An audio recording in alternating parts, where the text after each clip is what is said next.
Cambridge IELTS 8 by University of Cambridge ESOL Examinations, published by Cambridge University Press. This recording is copyright. CD 2. Test 3. You will hear a number of different recordings, and you will have to answer questions on what you hear. There will be time for you to read the instructions and questions, and you will have a chance to check your work. All the recordings will be played once only. The test is in 4 sections. At the end of the test, you will be given 10 minutes to transfer your answers to an answer sheet. Now turn to Section 1. Section 1. You will hear an estate agent talking to a customer who wants to rent a house. First, you have some time to look at questions 1 to 8.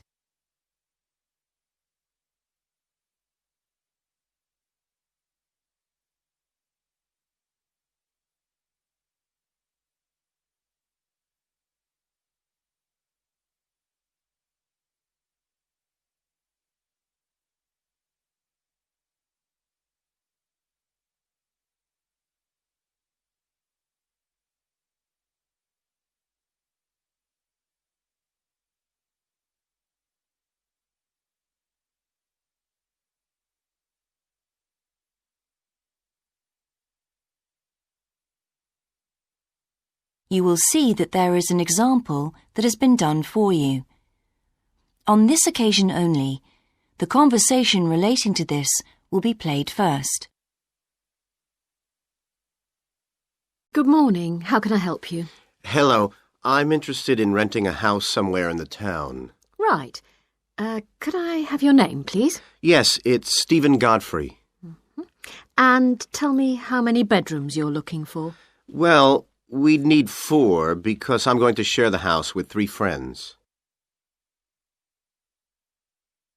The number of bedrooms needed is 4, so 4 has been written in the space. Now we shall begin. You should answer the questions as you listen, because you will not hear the recording a second time. Listen carefully and answer questions 1 to 8. Good morning. How can I help you? Hello. I'm interested in renting a house somewhere in the town. Right. Could I have your name, please? Yes, it's Stephen Godfrey. And tell me how many bedrooms you're looking for. Well, we'd need 4 because I'm going to share the house with 3 friends. OK. There are several of that size on our books. They mostly belong to families who are working abroad at the moment. What about the location? It'd be nice to be central. Oh, that might be difficult, as most houses of that size are in the suburbs. Still, there are a few. What's your upper limit for the rent? We'd like something around £500 a month, but we could go up to £600 if we have to. But we can't go beyond that. Do you know how long you want to rent the house for? The minimum let is 6 months, as you probably realise. We're at college here for 2 years, and we don't want to have to move during that time if we can avoid it. Right. And how soon do you want to move in? All our lets start on the 1st of the month. Well, as soon as possible, really, so that means September 1st. OK. Let me have a look at what we've got. We have photographs of all the houses on our book, so you can get an idea of what they're like. There's this one in Oakington Avenue at £550 a month, combined living room and dining room with a separate kitchen. It doesn't have a garage, though you can park in the road. We'd prefer to have one if possible. Right. Then have a look at this house in Mead Street. It's got a very large living room and kitchen, bathroom, cloakroom. How much is it? That one's £580. It's very well furnished and equipped. It also has plenty of space for parking, and it's available for a minimum of a year. Oh, and there's a big garden. I don't think we could cope with that, to be honest. We'll be too busy to look after it. OK. Then there's this older house in Hamilton Road. Living room, kitchen, diner, and it has a study. £550 a month. That looks rather nice. But whereabouts in Hamilton Road? Towards the western end. Oh, that'll be very noisy. I know the area. Yes, it's pretty lively, but some people like it, though. Well, what about this house in Devon Close? That looks lovely. There's a big demand for houses in that area, so prices tend to be quite high. But this one hasn't been decorated for a few years, which has kept the rent down a bit. It's got a living room, dining room and small kitchen, and it's $595 a month. I think it would suit you from what you've said. It sounds fine. Before you hear the rest of the conversation, you have some time to look at questions 9 and 10.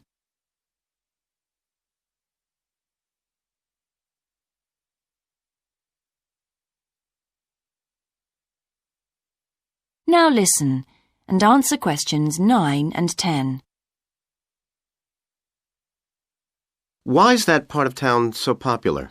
Well, there's a big scheme to improve the district, and it'll soon have the best facilities for miles around. What sort of thing?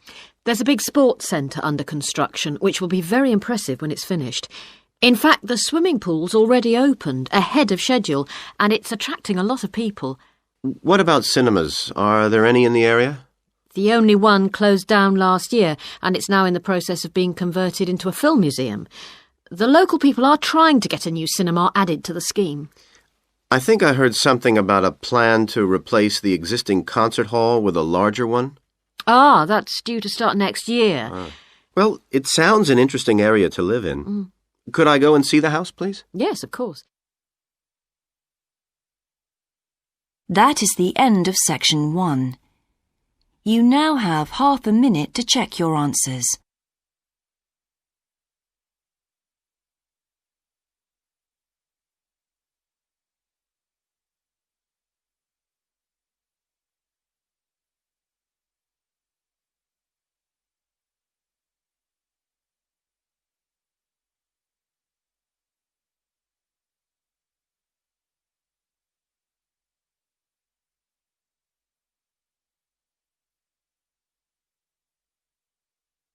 Now turn to section 2.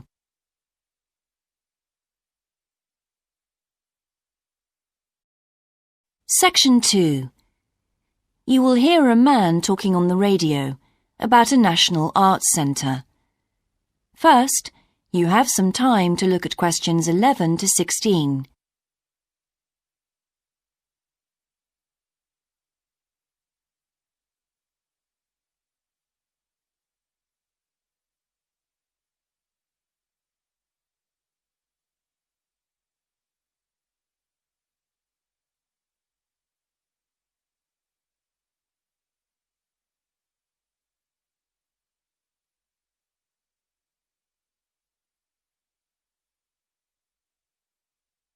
Now listen carefully and answer questions 11 to 16.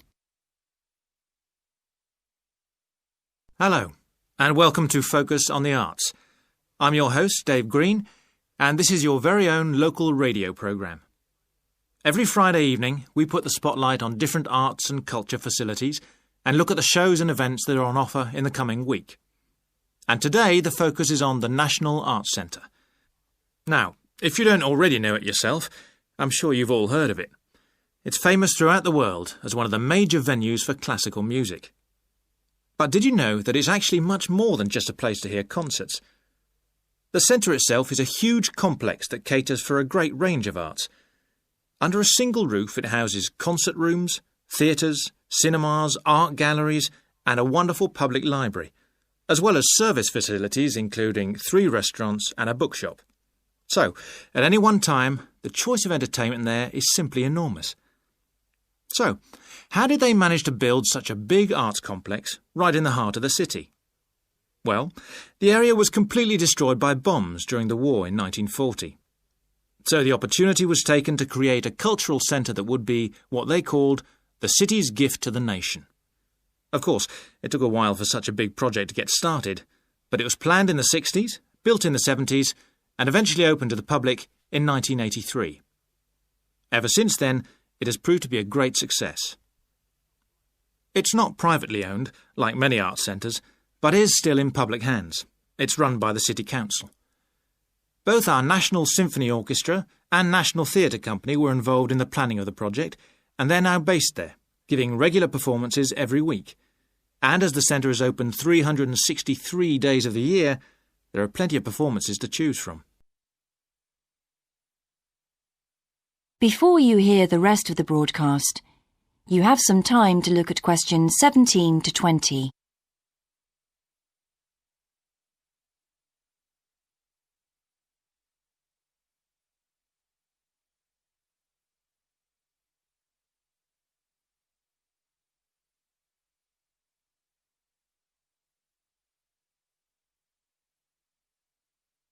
Now listen and answer questions 17 to 20. So, to give you some idea of what's on, and to help you choose from the many possibilities, we've made a selection of the star attractions. If you're interested in classical music, then we recommend you go along to the National on either Monday or Tuesday evening at 7:30 for a spectacular production of The Magic Flute, probably the most popular of all Mozart's operas. It's in the Garden Hall, and tickets start at only £8, but you'll have to be early if you want to get them that cheap.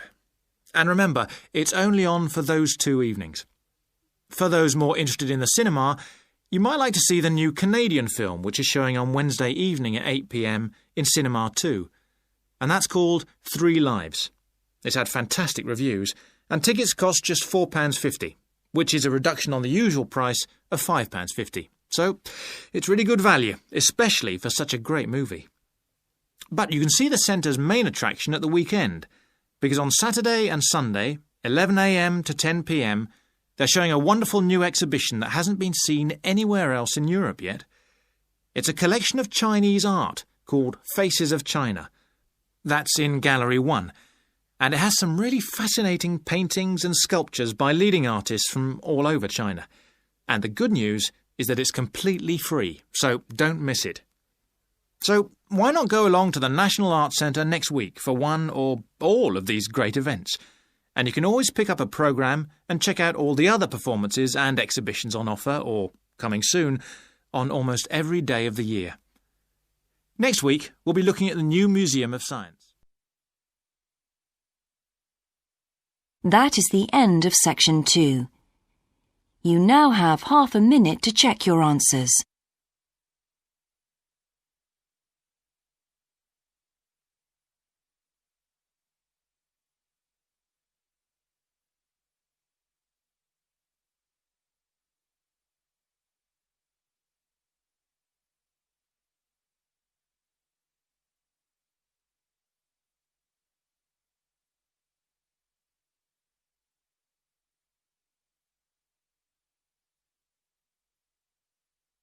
Now turn to section 3.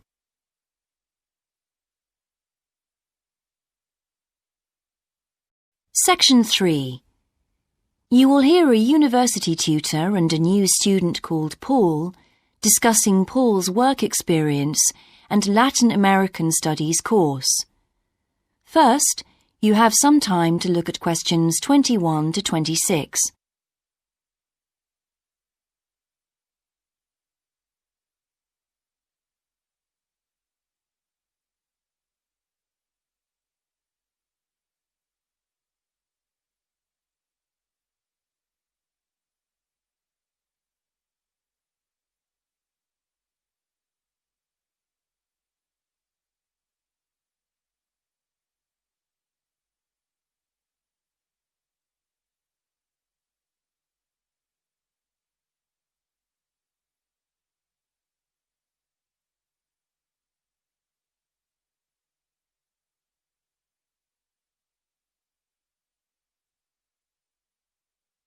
Now listen carefully and answer questions 21 to 26. I've been reading your personal statement, Paul. First, let's talk about your work experience in South America. What took you there? Was it to gain more fluency in Spanish? Well, as I'm combining Spanish with Latin American studies, my main idea was to find out more about the way people lived there. My spoken Spanish was already pretty good, in fact. So you weren't too worried about language barriers? No. In fact, I ended up teaching English there. although that wasn't my original choice of work. I see. How did you find out about all this? I found an agency that runs all kinds of voluntary projects in South America. What kind of work? Well, there were several possibilities. You mean construction, engineering work? Yes, getting involved in building projects was an option. Then there was tourism, taking tourists for walks around the volcanoes, which I actually chose to do, and then there was work with local farmers. But you didn't continue with that project. Why not? Because I never really knew whether I'd be needed or not. I'd thought it might be difficult physically, but I was certainly fit enough. Now, I wanted to do something that had more of a proper structure to it, I suppose. I get demotivated otherwise. What do you think you learned from your experience? It must have been a great opportunity to examine community life. Yes, but it was difficult at first to be accepted by the locals. It was a very remote village, and some of them were reluctant to speak to me, although they were always interested in my clothes and how much I had to pay for them. Well, that's understandable. Yes, but things soon improved. What struck me was that when people became more comfortable with me and less suspicious, we really connected with each other in a meaningful way. You made good friends? Yes, with two of the families in particular. Good. What about management? Did you have a project manager? Yes, and he gave me lots of advice and guidance. And was he good at managing too? That wasn't his strong point. I think he was often more interested in the academic side of things than filing reports. He was a bit of a dreamer. And did you have a contract? I had to stay for a minimum of 3 months. My parents were surprised when I asked to stay longer, 6 months in the end. I was so happy there. And did anything on the administration side of things surprise you? What was the food and lodging like? Simple, but there was plenty to eat, and I only paid $7 a day for that, which was amazing, really. And they gave me all the equipment I needed, even a laptop. You didn't expect that then? No. Well, I'll look forward to hearing more. Before you hear the rest of the discussion, you have some time to look at questions 27 to 30.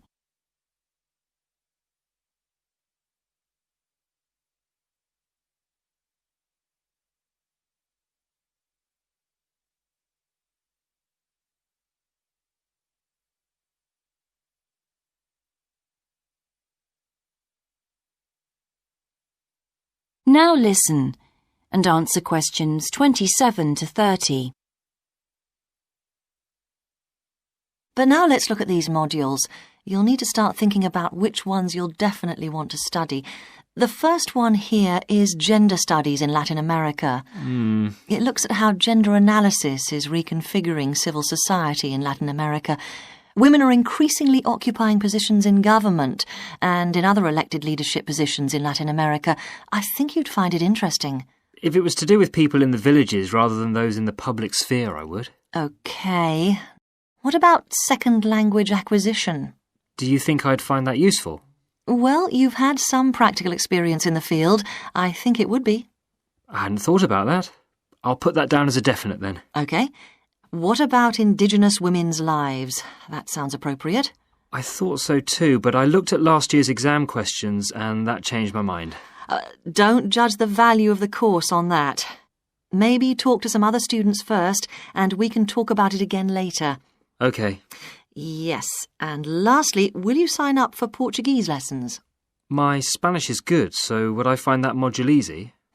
Not necessarily. Some people find that Spanish interferes with learning Portuguese, getting the accent right too. It's quite different in a lot of ways. Well, I'd much sooner do something else then. All right. Now, what we need to do is make a... That is the end of section 3. You now have half a minute to check your answers.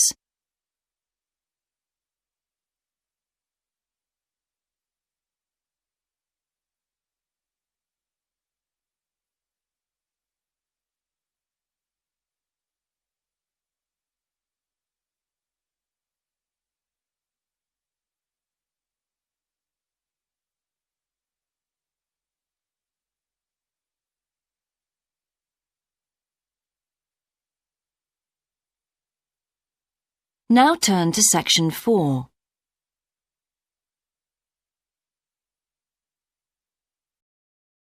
Section 4. You will hear a lecture about success in business systems. First, you have some time to look at questions 31 to 40.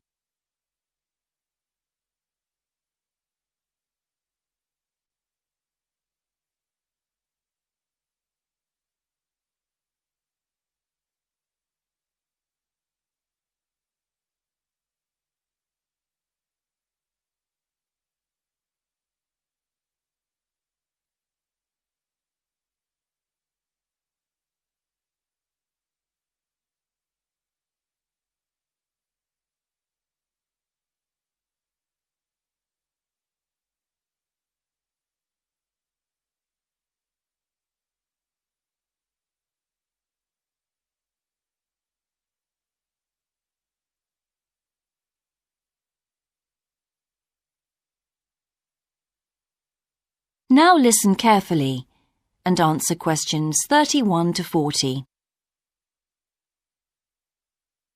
Good morning, everyone.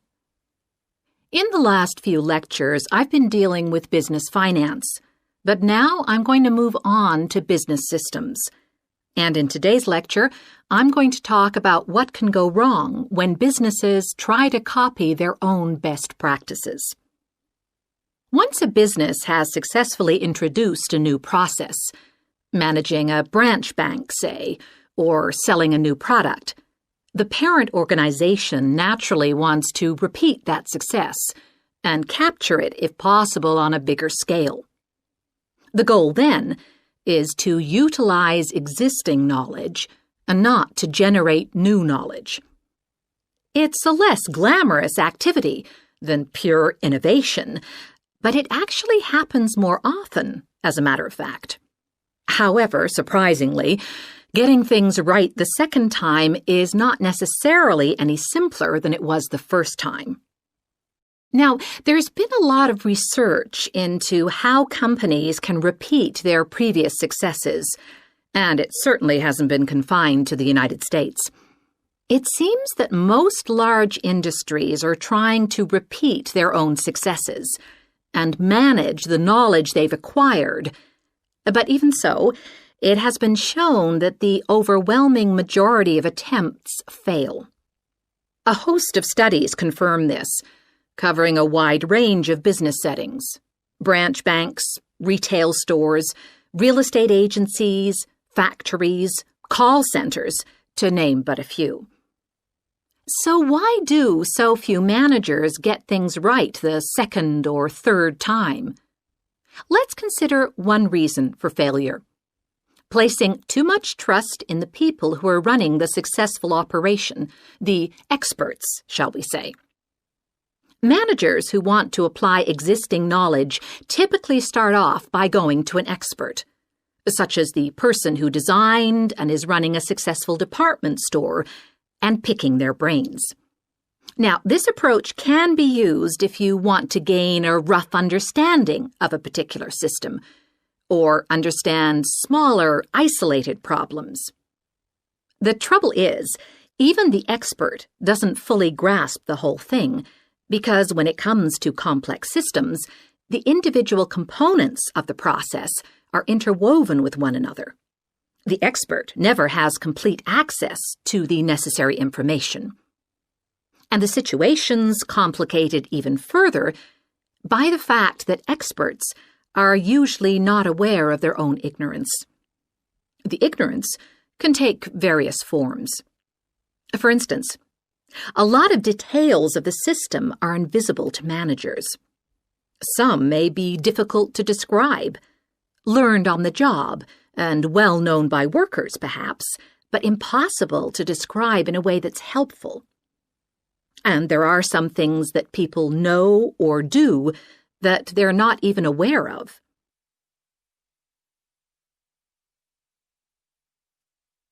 Now, let's consider two types of mistake that can occur when a manager actually starts to set up a duplicate system to replicate a successful process.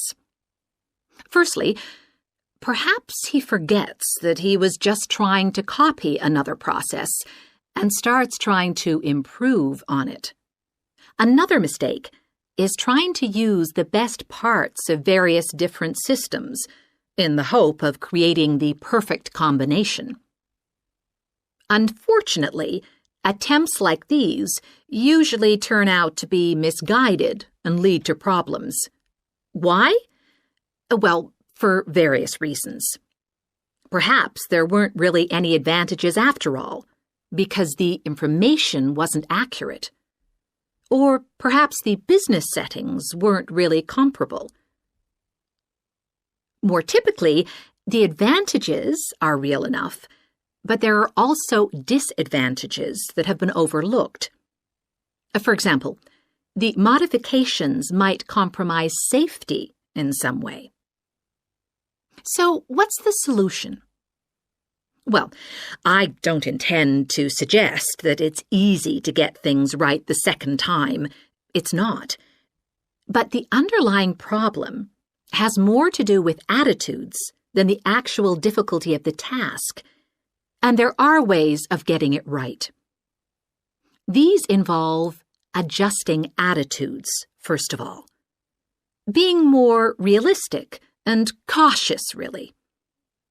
Secondly, they involve exerting strict controls on the organizational and operational systems. And this, in turn, means copying the original as closely as possible. Not merely duplicating the physical characteristics of the factory, but also duplicating the skills that the original employees had. Reliance on a template like this offers the huge advantage of built-in consistency. That is the end of section 4. You now have half a minute to check your answers.